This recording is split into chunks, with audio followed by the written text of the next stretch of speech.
Well, now, that ending of Selector spread WIXOSS, that ending was definitely a plot twist. A massive plot twist. Now, I want to be honest. I kind of expected that at the end. When I saw the middle half of this episode, I kind of figured something like that would happen when you saw the entire bit when Mayu talking with Tama, saying like, oh, you want to see Ruko again? I'll let you go see her. And then you had it to where Mayu says, I might hate you though, and then Tama still agreed to go see Ruko. So, that entire bit, I kind of theorized at the time we saw that ending part, and when I saw that card kind of being secretly hid by Ulif, I was like, yeah, that's definitely Tama. But the big shocking twist of this that you can get out of that ending is, like, how did Ulif just magically get a card? How did she magically become a selector? Then we gotta think about this real quick, okay? Let's back up here and think about it. We do know that people that already lose their wish or gain wishes or different, you know, if LRIGs get into another body, they can possibly become a selector again. We already know this. It's possible. But with this episode, there's just something that's not adding up. I mean, how does Ulif have Tama? How does she instantly get Tama in this episode? That's the thing. The thing that makes me think that something's going on here is there seems to be some form of connection. There's definitely a connection between Ulif and Mayu. There's definitely a massive connection right there. I sense it right now. There is a connection. They're either communicating or something. Because we see a flashback in this episode. We actually see a flashback when Tama and Mayu hug, pretty much. You see a flashback that looks like it's outside in the real world. Outside. Not inside this little enclosed area with Mayu and Tama, but outside in the real world. Well, in that scene, you know that one of them is definitely Tama because you can see the hairstyle. And then you see one that the big one in the middle is Mayu. And pretty much you see them in the past. But if you look to the right of the picture, you see another one. You see another figure sitting right there. It's pretty obvious that Tama and Mayu have some form of connection, especially with this episode. I want to explain why. I theorized last season, and a bunch of Chibis theorized, that there was some massive connection between Tama and Mayu. There was. But with this episode, with, you know, both characters being side by side and actually having a conversation for a good while and getting to see the actual different perspectives of the characters from different angles, Mayu looks a lot like Tama. Like, they both have white hair. That's one thing. They both have earrings. Look at the earrings real quick. Look at the earrings of the episode. You'll see Mayu have, you know, like 2 earrings. Tama has 1.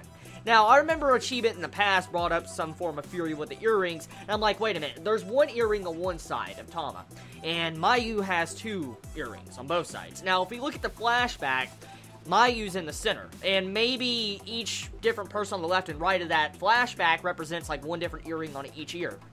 It could be like that. I'm just going to say it right now. But I also feel that Mayu and Tama are siblings. I want to say that right now. I truly believe they are siblings in some form or fashion. And I'm curious about who that third person is. Like I said, I want to say either it's Ruko or it's Ulif. It's one of those two. Because from this episode, we actually get a little bit of development with Mayu. Mayu reveals a little bit more of her character. Like, supposedly she doesn't want Tama to go out there in the real world, where the world is, where Ruko and everybody is at, because there's liars out there, there's a bunch of liars, you don't need to go out there, Tama, stuff like that. And so this makes me believe and theorize that probably Mayu got lied to in the past, probably brokenhearted. Maybe the third person, could be the third person of, like, flashback, like, to the right, it could be Ruko. Because there's a lot of theories that Ruko could possibly be like one of the original LRIGs. But the big thing is that right there is the big mystery. That is the big mystery for the series. And right now, this is pretty much kind of confirmed or hinted at Tama and Mayu being siblings.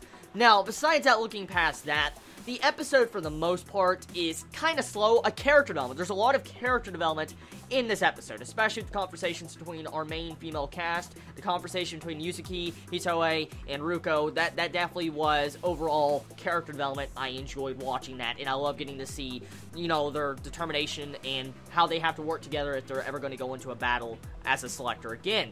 The thing is, though, there's one thing you can get from this episode that could easily be looked over, but it's probably going to play a massive role later down the road. I sense it. As we know, Aki Lucky or Akila or whatever fucking name you want to give Bitch-chan, whatever name you want to call her, Aki Lovely, pretty much, we have seen her crazy side last season. I remember her pulling out a knife and was about to stab Ruko. I remember that last season, if I remember correctly, yeah.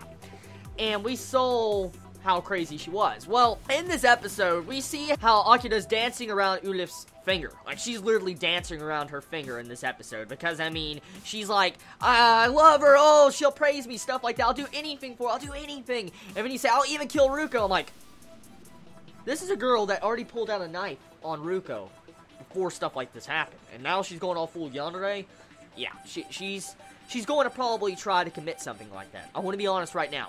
Akira is definitely going to try to commit murder. She's going to have an attempt at murder. I sense it. I'm going to call it right now. That is definitely going to happen, because those words will not be said if they did not have meaning. She's crazy enough to do it. Usually, if you hear a random character say it, you can look past it. But with her character, how her personality is, and how she's acting this episode and last episode, yeah, she'll possibly try to kill Ruko. The thing is, though, okay, will we see something like that that's this dark? Because this series is pretty dark. We all know it's pretty dark, but it hasn't went to that limit yet. I wonder if they will go to that limit. Now, bringing up the last point I want to talk about on this episode is Chiori. As we know, Chiori, as I theorized last week, I talked about in the episode before that, I talked about how Chiori has always had this, like, personality about her where she doesn't really fear what's going on. Like, she doesn't really understand the full grasp and concept of losing your body and turning into a card. She doesn't realize that. And I said she'll eventually learn the hard way when she does. I don't remember. I know she's already lost once. I don't remember how many battles Chiori has lost. If I remember the information correct, if you lose 3 battles, your wish gets tainted. And so, how many battles has Chiori lost? That's the question I gotta wonder right now.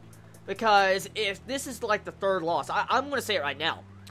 Chiori is going to lose. I sense it. Chiori is definitely going to lose to Tama and Ulif in the next episode. I sense it, and I sense Chiori having some form of character development or something bad's going to happen to her because her wish is going to get tainted. Because I don't exactly remember how many battles she has lost, even off-screen. So, personally, the episode is very good. It gives us a lot of information. A majority of people could argue and say it's slow, but personally, I enjoyed the pacing of the episode, and it felt like it was just enough information that got me intrigued. And like I said, that flashback is one of the biggest actual, I guess, intriguing factors about this episode, besides the fact of Ulif, you know, having some form of sinister aurora about her, because it seems like she understands what Mayu is doing.